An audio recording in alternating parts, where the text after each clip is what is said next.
Bonjour, j'espère que vous allez bien. Aujourd'hui, je vous propose un exercice de compréhension écrite niveau B1, B2. Tout d'abord, nous allons travailler ensemble un sujet d'actualité, plus spécifiquement l'intelligence artificielle dans notre quotidien, et nous allons tout d'abord lire le texte ensemble et ensuite nous allons répondre aux questions pour vérifier si vous avez tout bien compris.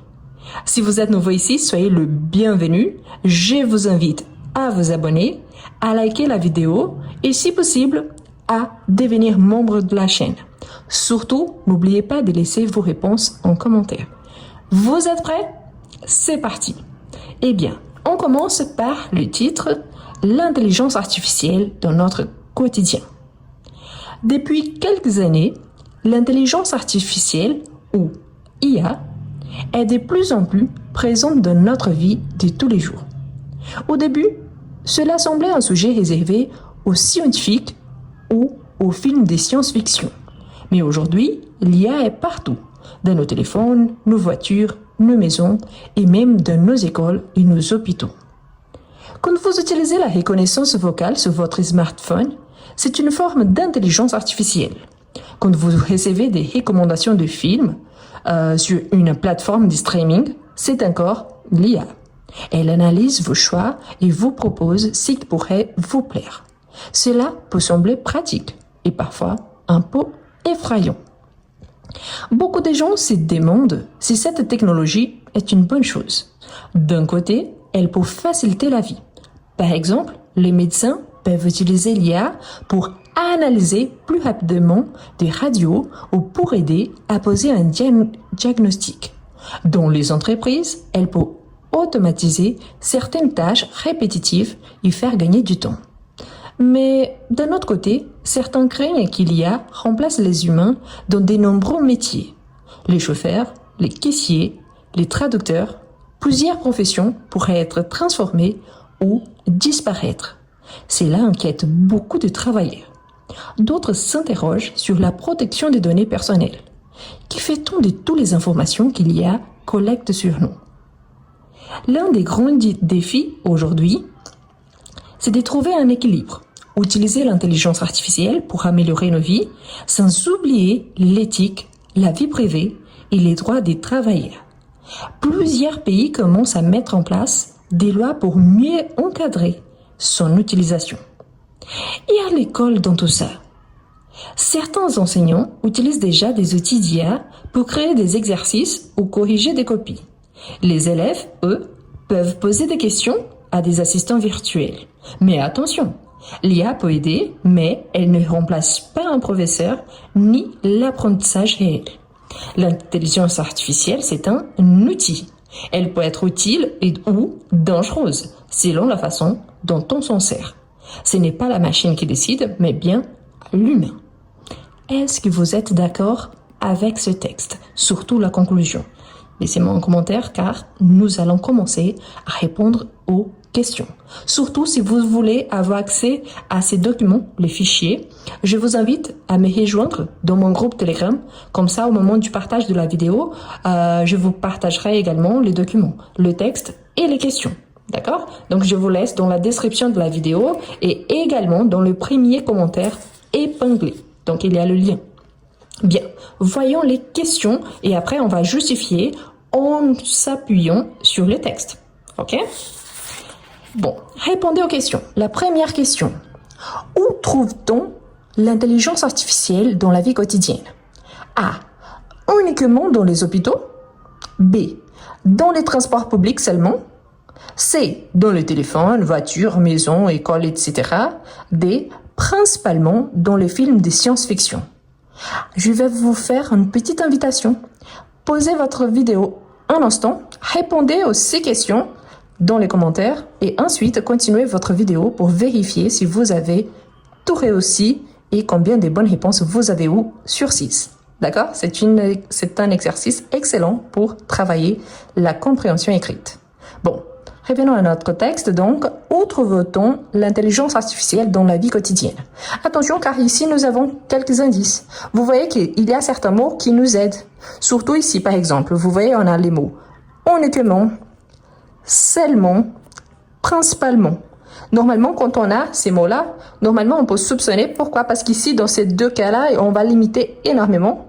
Et ici, principalement dans les films de science-fiction. Mais si on regarde bien notre texte, surtout le premier paragraphe, il nous dit qu'au début, cela semblait un sujet réservé aux scientifiques ou aux films de science-fiction. Mais aujourd'hui, donc on est en opposition, mais aujourd'hui, l'IA est partout. Donc dans nos téléphones, nos voitures, nos maisons et même dans nos écoles et nos hôpitaux. Donc si on va bien, l'IA, elle est partout. Donc ici, c'est la réponse numéro 1. Donc la bonne réponse, c'est bel et bien la lettre C. OK? Donc on peut éliminer tout le reste. Ensuite, on a, quel est l'un des avantages de l'intelligence artificielle pour le médecin? Donc on a, elle peut poser des diagnostics plus rapidement. B, elle peut remplacer complètement les chirurgiens. C, elle supprime les maladies rares. D, elle donne des médicaments automatiquement. Donc ici, si on regarde bien, même avant de consulter notre texte, on peut vérifier qu'il y a des réponses absurdes.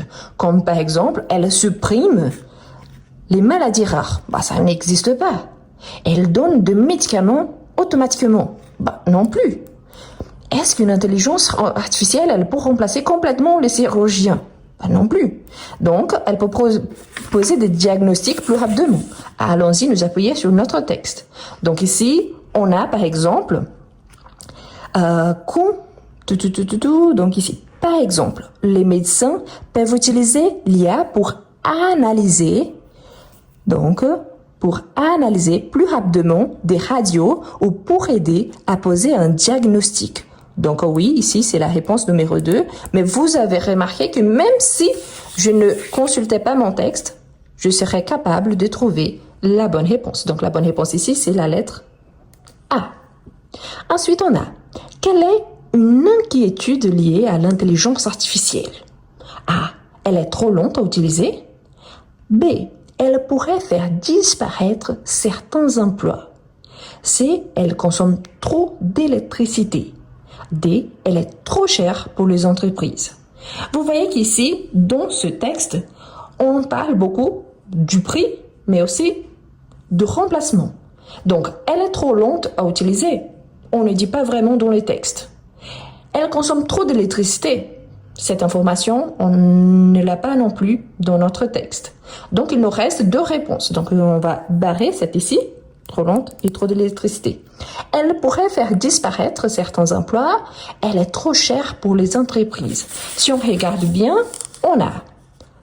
Mais d'un autre côté, certains craignent que l'IA remplace les humains dans de nombreux métiers. Les chauffeurs, les caissiers, les traducteurs, plusieurs professions pourraient être transformées ou disparaître. Cela inquiète beaucoup de travailleurs. Donc ici, si on pense bien, on a, pardon, c'est pas là, c'est ici, on a la réponse numéro 3. Donc ce n'est pas par rapport au prix, par rapport à la vitesse des informations, ni la consommation d'électricité, mais plutôt, elle pourrait faire disparaître certains emplois. Pourquoi? Parce qu'elle va remplacer ces professionnels. Ensuite, on a, pourquoi certaines personnes trouvent l'IA un peu effrayante? Donc voilà, parce qu'elle ne fonctionne jamais. Si elle ne fonctionnait jamais, elle ne serait pas effrayante. Donc on peut déjà tout de suite éliminer cette réponse-là. Parce qu'elle ne respecte pas la grammaire. Est-ce qu'il y a un rapport? Parce qu'elle collecte des données personnelles. Parce qu'elle est réservée aux enfants. Donc ici, dans notre texte, on a cette réponse. D'autres s'interrogent sur la protection des données personnelles. Qui fait-on de toutes les informations qu'il y a collecte sur nous? C'est vrai qu'il y a chaque fois plus toutes les informations qu'on partage en ligne directe ou indirectement. Les IA sont là, elles vont collecter nos informations, mais on ne sait pas comment ces informations-là seront utilisées. Donc oui, ça c'est un peu effrayant. Pourquoi? Parce que cela peut être utilisé contre nous, ou alors pour nous proposer plus de publicité ou de produits selon ce qu'on cherche ou ce qu'on regarde en ligne. Donc ici, pas de rapport par rapport à la grammaire, et elles ne sont pas vraiment réservées seulement aux enfants, donc surtout parce qu'elles collectent des données personnelles. Bien, 5e question. Qui dit le texte à propos de l'IA à l'école? Donc A. Elle remplace totalement les enseignants? B. Elle n'est pas encore utilisée par les professeurs. C. Elle est inutile dans un contexte éducatif. D. Elle peut être un outil pour aider élèves et professeurs. Bon, heureusement, en tant que prof, je sais qu'elle ne remplace pas les enseignants. Pourquoi? Les intelligences artificielles, elles ne sont pas faites pour cela. Elles ont été faites pour nous aider, mais pas pour nous remplacer. Au moins, je l'espère. Mais si on regarde bien notre texte, on va voir également qu'elle n'est pas encore utilisée par les professeurs. C'est faux parce qu'ici, il nous dit « Et l'école dans tout ça ?» Certains enseignants utilisent déjà des outils d'IA pour créer des exercices ou corriger des copies. Donc c'est faux, Les élèves, peuvent poser des questions à des assistants virtuels. Mais attention, l'IA peut aider, mais elle ne remplace pas un professeur ni l'apprentissage réel. Et ça, c'est super important. Pourquoi? Parce que de plus en plus, on voit des gens qui utilisent les intelligences artificielles pour faire leur travail, leur copie à leur place, mais c'est une fausse connaissance. Pourquoi? Parce que la personne n'a rien appris en ayant des textes déjà tout prêts. Donc ici, on peut supprimer ici. Elle n'est pas encore utilisée par les professeurs, c'est faux, parce qu'ils l'utilisent pour certaines corrections et même pour créer certains exercices. Elle est inutile dans les contextes éducatifs, non, parce qu'elle peut être utilisée par des profs et par des élèves. Donc ici, la bonne réponse, lettre D. Bien, il nous manque qu'une question, surtout si vous n'avez pas encore laissé un petit commentaire. N'oubliez pas de laisser si vous avez trouvé toutes les réponses. Et surtout, n'oubliez pas de liker la vidéo et de vous abonner. Pensez toujours, si vous avez la possibilité, donc, je vous invite à devenir membre de la chaîne. Pourquoi? Parce que c'est une façon d'encourager mon travail pour que je puisse continuer. Merci beaucoup pour ceux qui sont déjà membres et qui pensent à y devenir pour les autres. La dernière question. Pardon. Quelle est la conclusion du texte? A. L'IA est une machine dangereuse qu'il faut interdire. B. L'IA est un outil utile ou dangereux selon son usage. C. L'IA remplacera bientôt tous les humains. D. L'IA ne fonctionne que dans certains pays. Donc, on peut dire que l'IA remplacera bientôt tous les humains, ça c'est faux. Donc, si on regarde bien la conclusion, on a l'intelligence artificielle est un outil. Elle peut être utile ou dangereuse selon la façon dont on s'en sert. Ce n'est pas la machine qui décide, mais bien l'humain. Donc ici, on peut dire donc qu'elle est dangereuse, qu'il faut l'interdire. Ça dépend du contexte. Dans certains cas, oui, il faut l'interdire parce que ça semble vraiment dangereux. Mais en tout cas, dans ces contextes, ici, je pourrais dire que oui, l'IA ne fonctionne que dans certains pays parce qu'il y a des règles. Mais là, ça dépend quelles sont les règles, quelles sont les lois de chaque pays. Donc, ça change énormément. Ici, on va se concentrer par rapport au texte. Et dans le texte, surtout, il nous dit qu'il y a est un outil utile ou dangereux selon son usage. Donc, parfois, on a l'impression que selon nos connaissances, ça pourrait aussi avoir d'autres possibilités. C'est vrai. Mais là, on a bien vu que selon les textes, donc ici, c'est la question, la réponse numéro 5. Et ici, la réponse numéro 6. Ça, c'est important, surtout si vous allez passer une évaluation, le DELF, DALF, TCF, TOF ou n'importe quel test en français, car quand il s'agit d'une compréhension écrite, la plupart des temps, les réponses, elles sont en séquence. Pourquoi? Ça vous permet de bien comprendre les questions et de bien trouver les réponses sans avoir besoin de relire les textes plusieurs fois. Je vous conseille également, s'il y a des mots que vous ne comprenez pas ou que vous ne connaissez pas, c'est bien de les chercher et comme ça, commencer à identifier ces mots-là pour améliorer et les ajouter à votre vocabulaire. Surtout, n'oubliez pas, si vous allez passer le DELF, surtout, il y a des examens blancs disponibles. Donc, il y a le lien dans la description, DELF A2, B1 ou B2. Et je vous laisse également dans le premier commentaire épinglé. Merci beaucoup et à la prochaine! Est-ce que vous avez des difficultés à écrire en français? Est-ce que vous êtes capable de comprendre mais vous n'arrivez pas à bien écrire?